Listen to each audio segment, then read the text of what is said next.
un gobierno, y en este caso el gobierno de Pedro Castillo, para resolver los problemas que tiene la ciudadanía, que tiene nuestro país?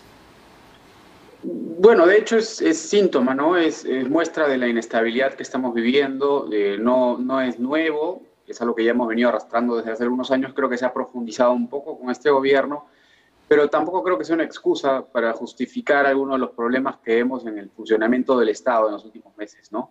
Creo que el Ejecutivo ha intentado hacerlo a través de Aníbal Torres, a través del presidente Castillo, de presentar un poco cierto obstruccionismo, cierto control político férreo por parte del Congreso, pero creo que en realidad lo que los números muestran es que ha sido un control relativamente tibio y más allá de lo que el Congreso haya hecho y estas relaciones ejecutivo-legislativo, ha sido mucho más, creo, el rol de los medios de comunicación, de la opinión pública, lo que ha hecho al Congreso, al Ejecutivo más bien, dar marcha atrás en algunos nombramientos, sobre todo los más cuestionados, ¿no? De acuerdo, el aparato público sin duda necesita una mirada con lupa en realidad para ver cómo hacemos que funcione de manera eficiente. Pero si la preocupación del Ejecutivo está ahora por enfrentar, por ejemplo, una posibilidad de vacancia y una serie de censuras que se dan a varios ministros y efectivamente, como usted lo señala, un gran cuestionamiento que hay respecto de los medios de comunicación, que además es su responsabilidad, por cierto, y lo tienen que seguir haciendo, entonces, ¿para dónde dejamos el verdadero quehacer que debería abocarse el Ejecutivo? Sí, ese es el verdadero drama, creo, ¿no? Y como te digo, no es algo nuevo. Yo creo que esto inicia con un ciclo de inestabilidad y de dificultad en las relaciones entre ambos poderes del Estado, que podemos remontarlo hasta el 2016 incluso, ¿no? No es el primer gobierno que sufre la marca quizás del Congreso o que está en una posición sobre todo de debilidad por los pocos miembros que tiene el Parlamento. Desde el gobierno Kuczynski al gobierno de Martín Vizcarra, el breve gobierno de Manuel Merino, y hoy lo que vemos en realidad es ejecutivos muy a la defensiva, muy atentos, muy ocupados también, por cierto, en la lucha política y no tanto en lo que es la búsqueda de un objetivo, la búsqueda de implementar un plan nacional, de traducir algunas de las ideas, algunas de las propuestas, algunos objetivos en el aparato estatal. Ahora, se entiende que el Foro del Acuerdo Nacional debería ser el espacio en donde las buenas intenciones y los diferentes puntos de vista deberían concurrir, ¿no?, converger a un acuerdo y una especie, digamos, de carta de navegación que permita al gobierno de turno hacer lo que realmente se necesita para nuestro país. Se ha convocado para hoy, se ha tenido que suspender porque se entiende que podría cumplir una especie de presión política respecto de lo que sucederá en el Congreso el día lunes. ¿Cuál es tu lectura, en realidad, de lo que ha sucedido en estas últimas 24 horas al respecto? Creo que es lo correcto. Creo que no era el momento mejor, dado que el lunes va a asistir el presidente o su abogado al Congreso. Creo que plantear el foro, el espacio del Acuerdo Nacional como un espacio de diálogo no iba, creo, a transmitir el mensaje, ni iba a encontrar entre los actores llamados, involucrados, la mejor de las disposiciones. Creo que ese espacio es necesario, creo que el Acuerdo Nacional es un espacio que debe desarrollarse, pero no estoy seguro si en este momento o en los últimos meses veamos actores políticos con la voluntad de sentarse a negociar, a discutir, a plantear alternativas. Ojalá pudiésemos tener una clase política que hiciera eso, que dejara a un lado la lucha política cotidiana y tratara de pensar un poco más en horizontes más largos, en el mediano, en el corto plazo, en el mediano largo plazo.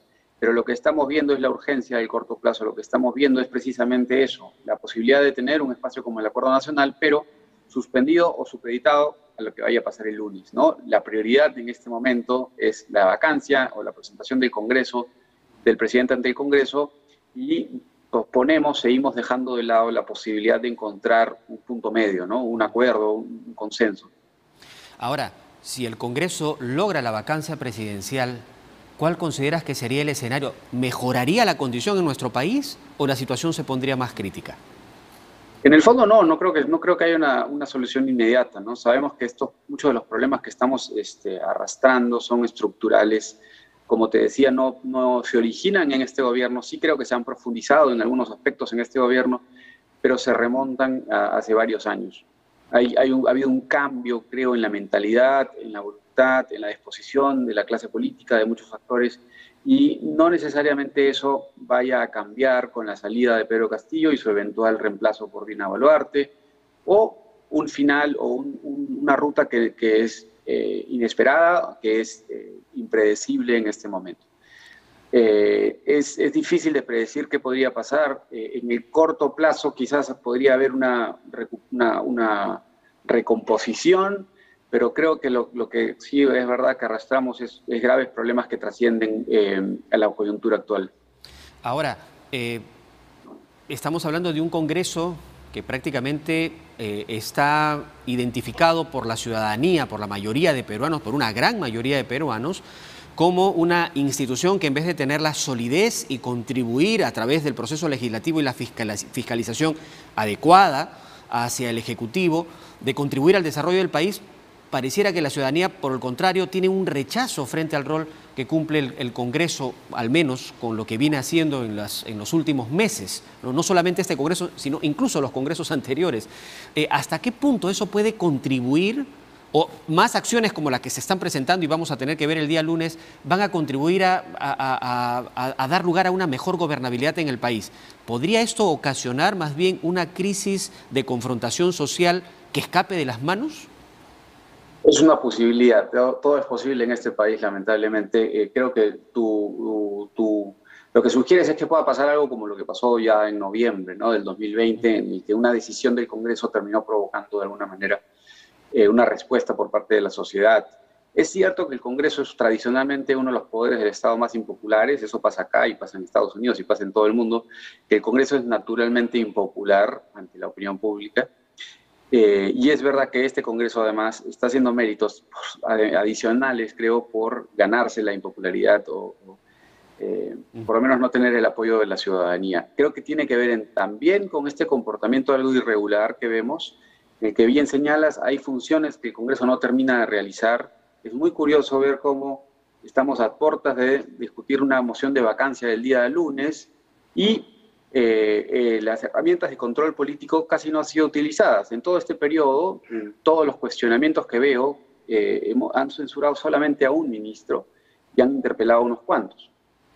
No es que necesariamente haya habido, y creo que ellos son conscientes de que no logran articular una oposición decente, que se presente ante la ciudadanía con autonomía, con independencia, con cierta voluntad, como bien dices, de buscar también la gobernabilidad. Creo que no han contribuido en ese sentido y es también un poco reflejo de los problemas estructurales que estamos viviendo por la ausencia de partidos políticos incapaces de filtrar a sus candidatos, por el comportamiento de bancadas que no tienen un norte ideológico, que no tienen nada en común, y puedes encontrar hasta 3 tipos de votaciones en un grupo de 15 personas. Eso también creo que es lo que está un poco desgastando la imagen del Congreso. De acuerdo, pareciera que ese es un punto crítico en realidad que se viene arrastrando ya en varios congresos en nuestro país, pero sin embargo es una situación que en este caso el Ejecutivo no sabe aprovechar, porque por otro lado hay muchas decisiones que se toman dentro del Ejecutivo que contribuyen a este clima de confrontación y de errores además en decisiones políticas que deberían ser tomadas con mayor agudeza, con mayor preocupación, para evitar, ¿no?, que efectivamente sigamos viviendo en esta polarización social. Sin duda, Julio, tú bien lo has destacado. Yo creo que, por ejemplo, el hecho de que tengamos ya 4 gabinetes en menos de un año, en menos de 8 meses, eso ha sido obra, creo que, propia del gobierno. No creo que haya sido responsabilidad del Congreso, por ejemplo, ¿no? Y esa es una buena evidencia de que cada uno de los actores políticos no está comportándose de la mejor manera, ¿no? La salida de Guido Bellido, la salida de Irta Vázquez y peor aún la de Héctor Valer, a eso no se le puede atribuir responsabilidad al Congreso. Eso es simplemente un problema de debilidad de este gobierno, un problema de incompetencia de este gobierno. Y como bien hemos discutido, no vemos, y lo que es notorio, creo, en general, es la ausencia de una figura, de un liderazgo, tanto del lado del Ejecutivo como del lado del Congreso, ¿no? Incapaz de un poco de poner un orden, de hacer que, como proponía en una de las propuestas iniciales del expresidente Sagasti, de que haya un diálogo, de que haya un sinceramiento en las relaciones entre ambos poderes, ¿no? Y que se pongan de acuerdo y destraben ellos este embrollo en el que estamos. Y eso no va a pasar, ¿no? Y eso no hay visos de que vaya a pasar en el corto plazo. Un poco recogiendo tu comentario, entonces podríamos decir que estamos hablando de una crisis de confianza en realidad en nuestro país, en todos los escenarios, ¿no? Ahora, Sin duda.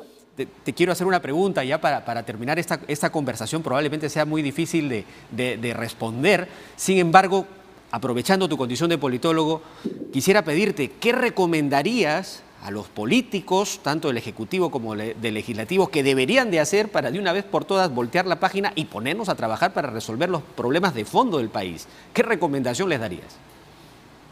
Bueno, yo creo que lo esencial sería pensar que están ahí, han sido elegidos por la ciudadanía, son sus representantes y tienen la misión de gobernar en nombre de los intereses de todos, no de intereses particulares, no de intereses específicos privados, sino que en el nombre de todos.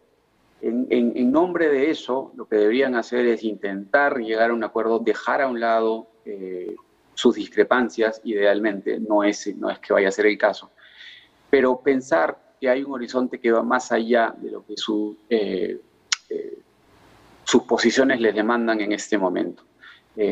Tienen una tarea inmensa para la que han sido elegidos y no están, creo que, comportándose a la altura de esa circunstancia, ni uno ni otro, ni Ejecutivo ni Parlamento.